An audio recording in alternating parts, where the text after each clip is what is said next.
Hi, this is Anne Marie, and I'm just going to do a real quick little tour of my scrappy spaces. I've got 4 little nooks where I've crammed my scrap stash into. This is the first little area. This is in our living room, and so I have one album that's out, depending on the time of year, on display for people to look through. And then those are recently completed layouts. And then down there at the bottom, these are photo boxes with blank cards, pre-made cards, and envelopes. All right, so this is my kitchen table, which is where I scrapbook. And then this is intended as a pantry, but I use it as my scrap closet.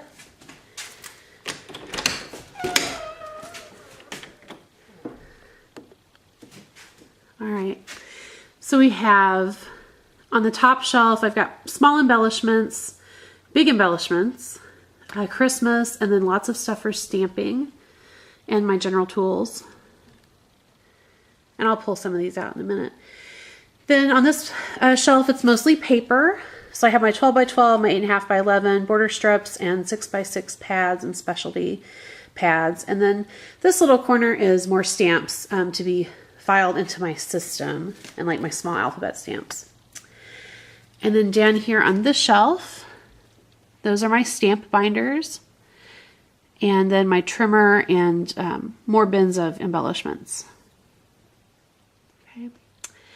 In the very bottom, there's my, whatever those mats are called, the distress ink splat mat thingies. And then that photo divider box holds my tags and die cuts. And then the Sterilite drawers, there's 2 sets of them, and they hold wood-mounted stamps and punches. And this is where my system is less accessible because I also have a diaper box full of kits and themed collections and that type of thing. And then a bag, and this, it's my archiver's tote, and it has my plastic bags of scraps and my letter stickers. So I have to pull those out to kind of access those drawers, which is kind of a pain. And then I have an over-the-door shoe holder. You've seen these a lot now. I use these a lot. This is actually one cut in half because these doors are very narrow. So at the top I have a pocket full of dead adhesives. And that's because if I run across like a killer deal on, adhesive on clearance, then I've probably got the machine for it, which is nice. Then I have my border punches, and then mists and enamel dots and bling, my large flowers, tapes, and then trims and twine and ribbon that is not incorporated into my system yet, and then adhesives there on the bottom. Okay, now I'll pull out some specifics. All right, then this is that 12 by 12 Sterilite unit that is underneath those boxes. And so in it I have my big tools. So that includes like my circle cutter, my Making Memories instant setter, and the magnetic dies. And then in here, these are ink pads and some blocks.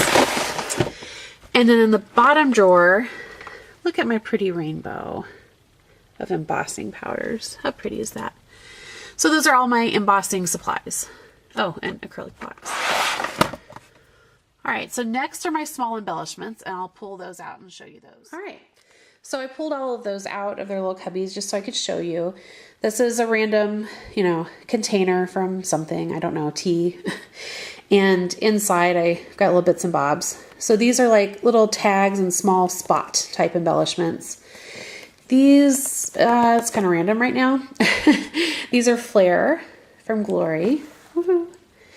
And then these jars are leftovers from when I had my own scrap room. So everything in here, these are all star embellishments. So different punch stars, some are star nail heads, foam stars, whatever. If it's a star, it goes in there. And it fits, of course. These are frames and photo corners. Hearts, obviously. Butterflies. These are flourishes, but the flourish fell off the top. And then those are different types of punctuation and numbers and letters. All right, so there's another shot with all that stuff back on my shelf. Here's the next shelf. This is the one that's primarily paper, and I'm going to pull a few of these out and show you the specifics. All right, so this little box I found on clearance at Hobby Lobby, and I keep my border strips in it. This was an idea from Kaleidoscope. I just put little strips in there. Some of them were scraps that I punched with my border punches. Others are just, you know, the border strips off of papers, and those all go in there. So that's easy for me to, you know, grab a border. And then as to show you, I just pulled out a couple of my cropper hoppers to show you how I do my paper. So I start with neutrals and I do my solids first. So this is my solid white cardstock, well, and my clear cardstock. And then I have a divider, and then I have my white pattern papers. I also put like my really bold rainbow type ones with my white because I use those a lot. So first it's solids, and then it's the patterns that relate to that solid. And then it goes on to the next one. So I've got white, and then cream and craft, then the cream and craft pattern, and then black solid, black patterned, pink and red solids, and so on and so forth. I have about 2.5 cropper hoppers worth of just solid cardstock and kind of random pattern paper. Then I have, I think about 1 cropper hopper's worth of little collection packs, or what I call like mini kits.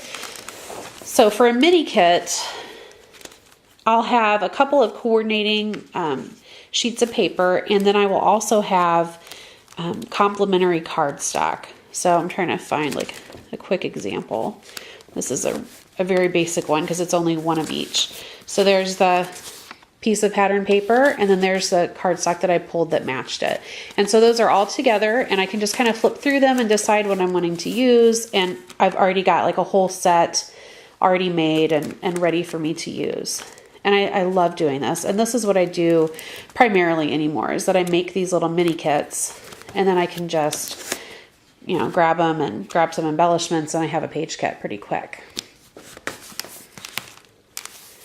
So I've got about 1 cropper hopper's worth probably of mini kits, and then I have another one that's stacks. Okay, then off to the side of those papers, there was this red tote, and in this tote, these are stamps that I have that are not yet put into my system. So they're stamps that are waiting to be filed into my binder system. And then I have this little container. This is an ammo box, and I've kind of outgrown it, but it's for these teeny tiny alphabets, and I just cut a piece of cardstock to fit down inside it to kind of hold all these in. But it's got little dividers, and 3 to 4 stamps fit in each divider, and so I just put the fonts in there. That kind of holds them in place, and then those fit inside. And those are my little mini alphas for when I just want to grab those. All right, the next shelf is right here. Those are some embellishment buckets and some stamp binders, and I'll pull those out and flip through those really quick. This is my stamp binder, and it's not gorgeous, but it's going to do, so I'm going to show you really quick. I label this side, so these are themes and sets, A through C, and then I give examples of those, the names of the sets. So we have an art theme, baby, birds, bugs and butterflies, coffee. Then inside, I've got both rubber cling mounted stamps and clear stamps. And so what I do is, there's a piece of white cardstock that I write on, and then on top of that, I've glue dotted a transparency, and then on top of that, my stamps go. And like I said, this isn't beautiful, but those Post-its are holding like a cross reference. So it says, see also Christmas, or flourishes, get outside, because those are other sets that have birds, and that's what's on this page. So a lot of these just hold like one set on a page, but then others it's just kind of a jumble of all the random, you know, those are all random Christmas stamps type thing. There's another example like that cross-referenced system. So here's other places you can find things that go with it. Like in my grunge set, there's a good splatter, and in my food set, there's a good coffee cup, that type of thing.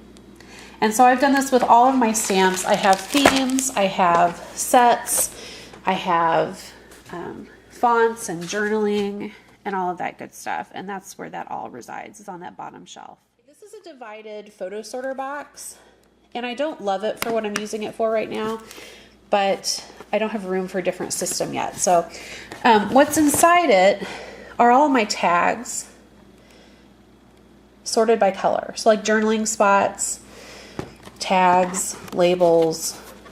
So this is the blue divider tab. So it's anything that's primarily blue. Post-it cards, label stickers. So that's what's in there. I would really like to do something like Cherry Picker has done, putting them in a binder. I just don't have room. I've got my stamp binders and I kind of love those more.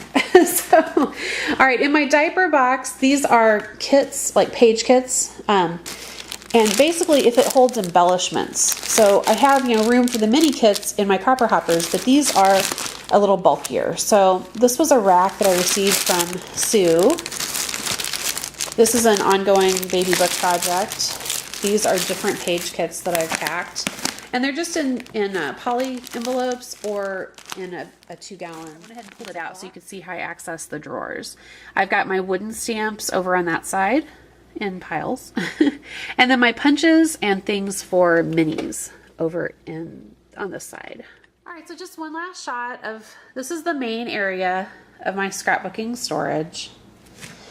And I've condensed my stuff down pretty well, I think. And I really enjoy this little area, especially when it's all clean and orderly. All right, so this is my original over-the-door shoe holder. I've used this one for years.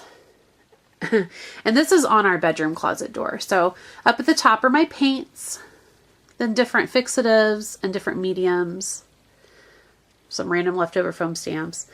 Then my dies and my cutting plates, my embossing folders. And then I have string. There's some more, it's just in my crop tote.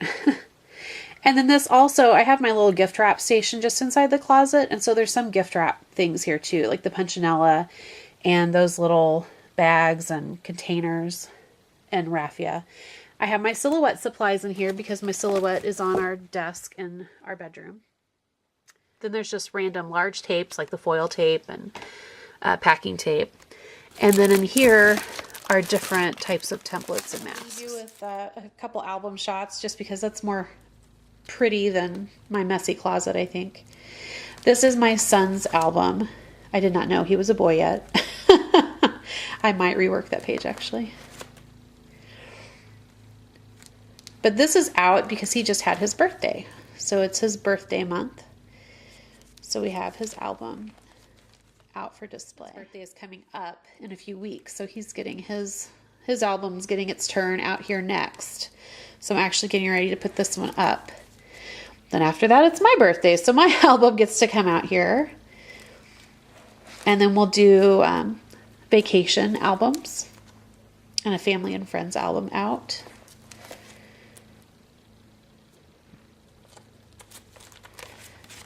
And that type of thing.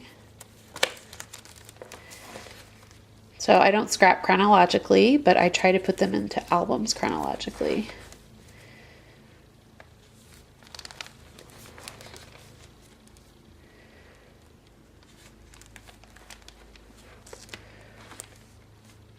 All right, well, thanks so much for looking at my scrappy spaces and coming along with me. Give me some feedback. Let me know what you liked, what you didn't, and I will talk to you guys later. Bye.